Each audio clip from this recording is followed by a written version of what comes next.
Hey guys, it's Mystic. How you guys doing today? Alright, I'm coming with another video, and this video will be about mindfulness, or what I like to call mindless and spiritful. If you haven't, go ahead and hit subscribe, like, comment, share it, whatever. Thank you so much. I would really appreciate it. So today, I'm going to tell you why I like to call it mindlessness and spirit full. Is because when the mind is full, usually it's thoughts that are coming in out of your control, or it's worry about what you got to do, where you got to go, da, da, da, whatever, whatever. And mindless is when the thoughts are productive, where you create the thoughts. They're not automatic, and it creates space for spirit to come through, and then you become spirit full and not mindful. So okay, let's talk about how to become mindless and spiritful. So the first thing is to become mindless and to become thoughtless, or unproductive thoughts, is to become aware and to have awareness. To have awareness is to recognize. So the first thing is you want to have awareness of the thought, the mind, the thought, which is the mind, the body, the feeling, and then the feeling attached to the emotion. Okay, so let's start with the minds. First things first is, if you have a thought, whether it's good, bad, uncomfortable, whatever, you start to recognize the thought, right? You acknowledge it. You don't have to judge it or anything like that, like call it stupid or whatever. So you acknowledge the thought, try not to judge it, and then that's the first thing. And then you ask yourself, first thing, once you acknowledge the thought, now you're aware, because now you acknowledge it, you can see it, you see thought. So now that's the first thing, to you are officially conscious, aware. Once you can see your thought and acknowledge it as an observer, now you have become conscious. Now you are a conscious being and you're not on autopilot. Okay. So once you acknowledge the thought, without judging it, then you want to ask, is it helpful? Is it a helpful thought, or is it a useless thought? Right? After you figure out, is it helpful, is it useless, you want to ask yourself, is it mine? Like, did I produce this thought? Or is this a random thought? Or is this something I picked up and I'm not even paying attention? Well, we all was not paying attention, but is this my thought? Or is this a random thought, right? And then the fourth thing is not to suppress the thought. No matter how it feels, how it makes you feel, try not to suppress it, because when you suppress it, it gives it momentum and then it snowballs. Either it goes on a loop, or it starts to add that thought, add other thoughts to that thought with the same frequency. Okay. Now, if it's a great thought and it makes you feel good, then by all means, you want it to pick up momentum. You want that. So whatever. So after you first become aware of the thought, acknowledge the thought, ask yourself, is it helpful, or is it harmful, or is it useless? Then you ask yourself, is it my thought, or is it random, or whatever? And then you don't want to suppress it. Once you do that with the thought, then you go into the body. So it's mind, body. Then you go into the body and you ask yourself to locate the feeling. So you know how sometimes when you think a thought, you can well, all the time when you think a thought, you can locate the feeling. But sometimes when you think a thought, it'll either make your stomach upset. So ask yourself, is the feeling in my tummy? Is it in my chest? Is it in my head? Where is that feeling? Then once you pinpoint where it is, then you ask yourself, what does it feel like? So is it painful? Is it jitters? Is it nausea? Is it anxiety, or whatever? Or how does it feel? Now, once you locate it in the body and you find out what it feels like, if it's painful or not, or whatever, then you can attach that feeling with an emotion. So you can ask yourself, what is the emotion behind this thought and this feeling? So it could be Is it happiness? Is it sadness? Is it anger? Is it fear? Is it frustration? What is it, right? So once you do that, so now you've acknowledged the thought, right? You've asked yourself, is it helpful? Is it useful? You asked yourself, is it mine? Is it random? And you did not suppress it. You located the feeling inside of the body, and then you figured out, was it painful? And then you attached it to emotion. Is it happy, sad, angry, frustration, whatever? Once you do that, that's all you need to do. Once you do that, let it go. Because now you've recognized it. So once you do that, you let it go. And now you can tell yourself, okay, a thought that doesn't feel good, right? If it doesn't feel good, then I'm gonna let it pass, right? If it feels good and it's productive, but even sometimes a thought can feel good, but it can be harmful, like lust, like whatever. The thought can feel good, but it can be harmful. So once you figure out, is it harmful, is it useful, or is it harmful, right? To yourself, then you can just let it pass, right? And every time do that. I don't care if you're having a million thoughts, a million thoughts. I'm gonna tell you what helped me, and this really helped with meditation too, because the thoughts are energy, right? So it's not really easy to just get rid of energy that's been in ongoing inside your whole life. So it's not that easy, right, to get rid of it. So what we don't want to do is get rid of it. What we want to do is integrate it. So what helped me a lot is when I have a thought that is not productive or that is painful or something like that, I say, I see you. Once you say, I see you,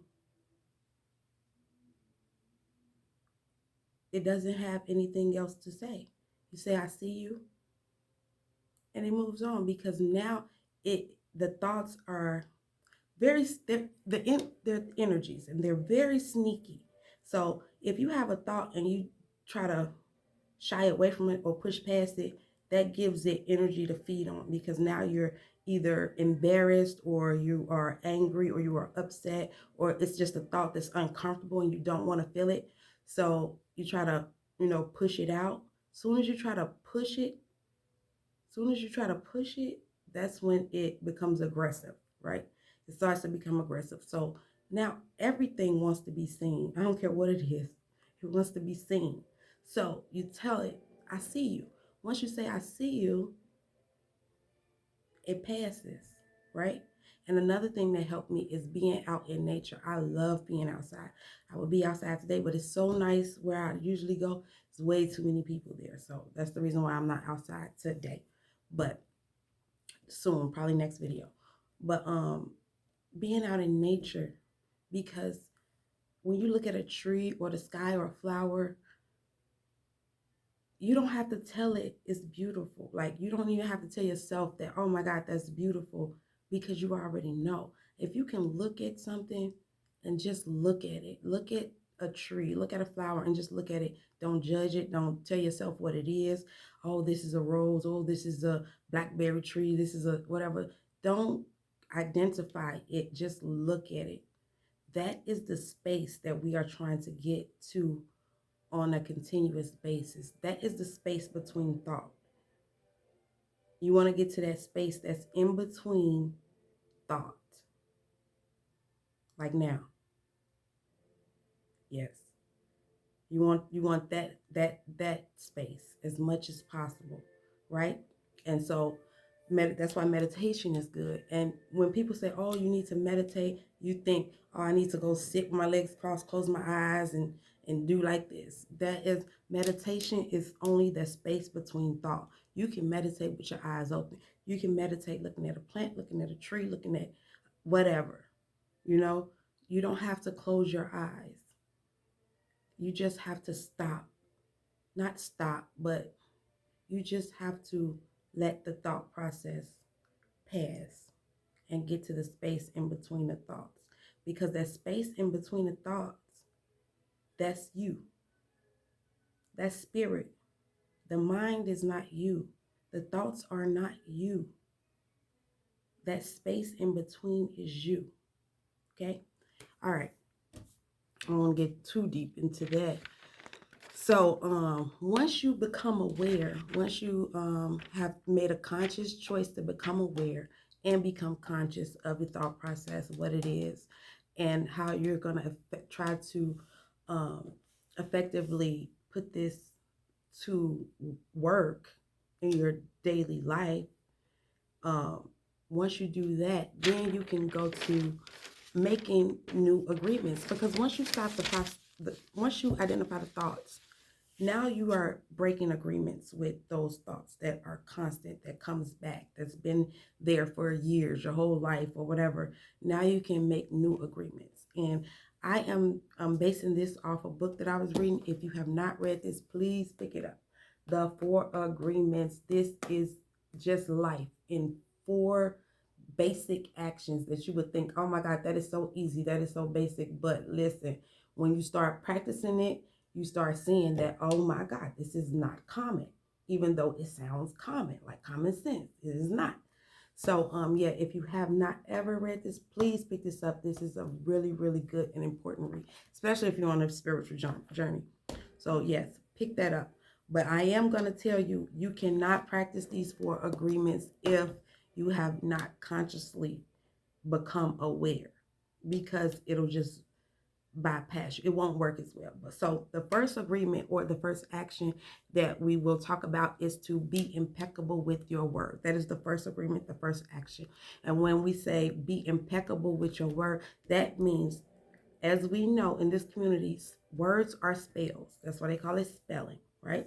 So what you say can cast spells on people if they agree to what you're saying. So if you are not impeccable with your words and you are very judgy, or you whatever, so say you walk up to somebody, say you ugly, if they believe you, now you have cast a spell on them, and that will take them however long, maybe the rest of their life, dealing with that spell that you cast. But not only have you cast that spell on them, that is also a spell you have cast on yourself, because someone cannot be ugly without the ugliness inside of you bringing that out. So you telling somebody ugly is just a reflection on you and how you feel about yourself and what is on the inside of you. So you want to be impeccable with your words, right?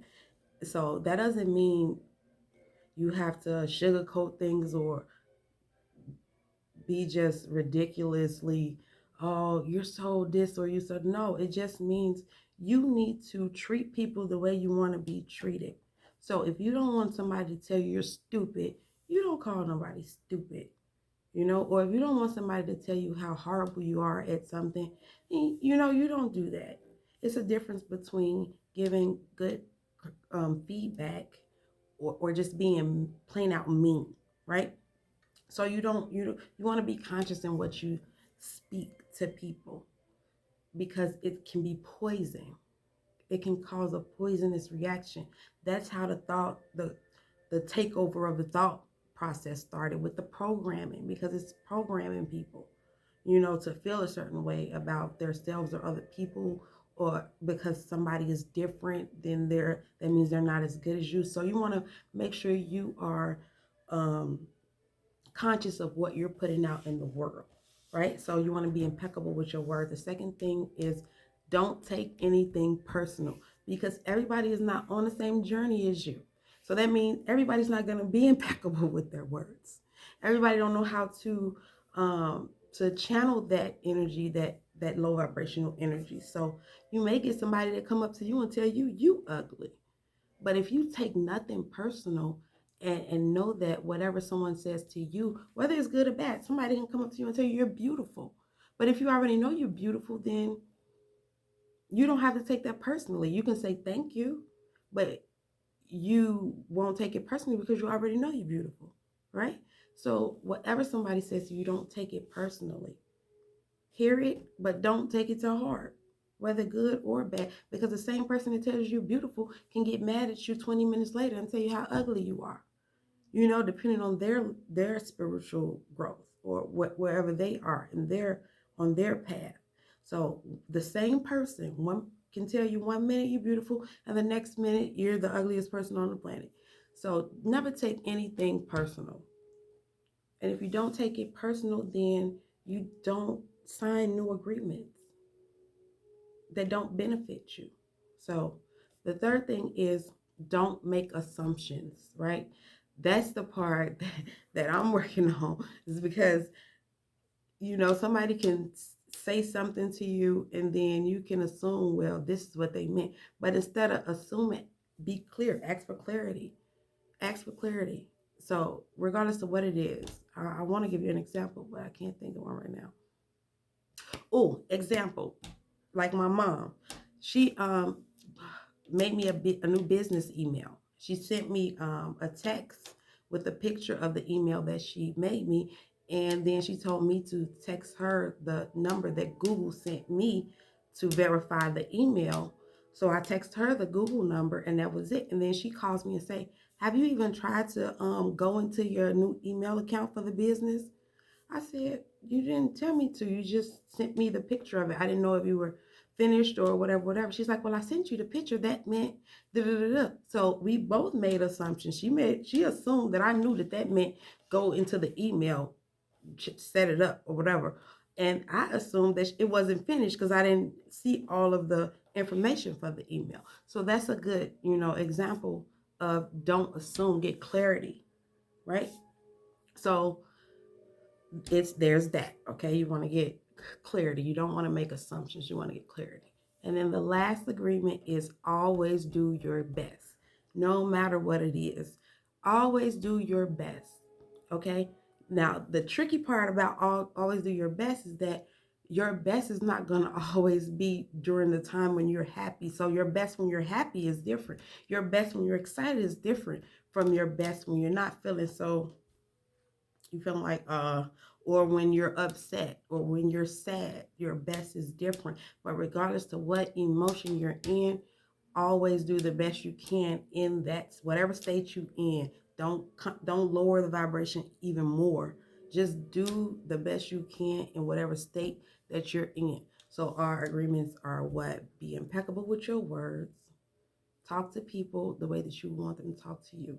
Encourage people, lift people up, right? Don't take anything personal, because what people say to you is a reflection of what they're in at that time, right? Even if you say somebody's beautiful, that means you're seeing the beauty within yourself, or they're seeing the beauty within their self, right? Don't make assumptions. Don't assume that somebody understands you or know what you're thinking or whatever, whatever. Get clarity and always do your best, no matter what emotional state of mind you're in. Always do the best that you can, right? If we can practice these things, then you can become a higher vibrating being that is working towards being in the path, the light path, I would say. And I've been practicing it, so I'm still practicing it. So I'm just putting it out there to give somebody that may need it some more information. I think this is really good information to help with any type of meditation, or if you're struggling with meditation, and just to overall start to hold ourselves accountable for the things we say, the things we do, the thoughts we have. If we start to hold ourselves accountable, then we can become a better society, a better world, a better earth, and we can move into new earth, into the 5D with more people, with the ones we love. So yeah, so thank you guys for watching. This is Mystic again. I would love if you would like, share, and subscribe. That would be great. Spirit asked me to say it. I know, because I was a little shy with asking people to subscribe and stuff like that, but I would really appreciate it. And again, I'm sending you love, light, joy, healing, positivity, whatever, all the amazing things that you want in your life. I hope that they happen to you, and I know that they will happen to you. If we put the work in, it's endless. We can do anything we put our minds to. So yes, once again, thank you for checking me out.